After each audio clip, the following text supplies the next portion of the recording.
svima i dobrodošli u lekciju 2 engleskog jezika za početnike. U prošloj lekciji naučili smo prvo i drugo lice jednine kao i drugo lice množine. Pa da se podsjetimo. I, ja, you, ti, odnosno vi. Kako bismo rekli ja čitam knjigu? I read a book. Kako bismo rekli ti čitaš knjigu? You read a book.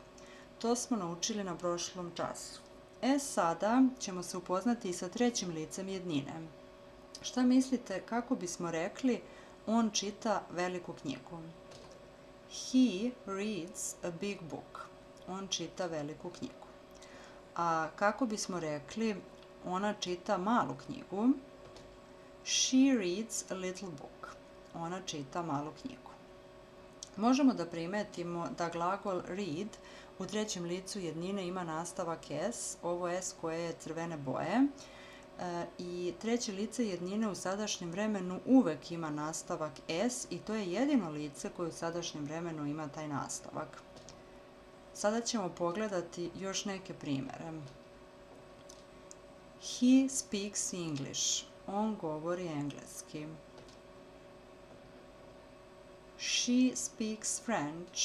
Ona govori francuski. Izuzetak od ovog pravila je glagol to have, odnosno imati. Na primjer, rekli bismo I have a green book. Imam zelenu knjigu.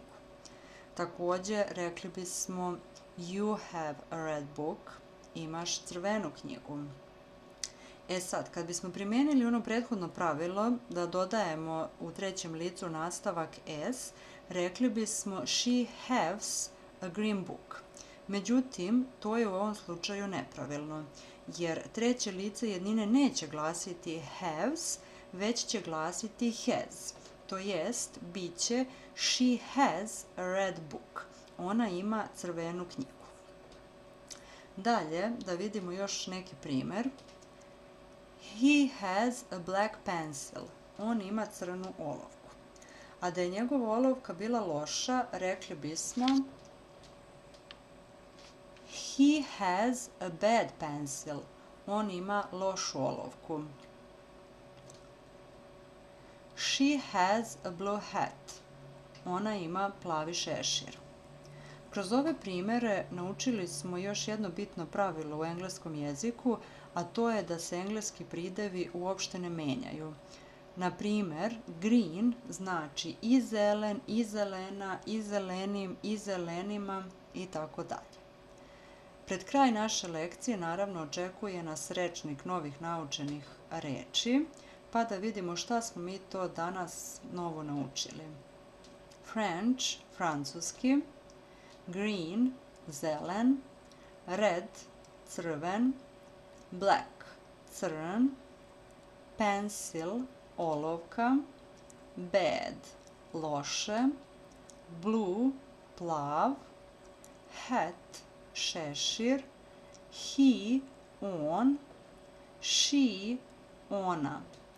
To have, imati.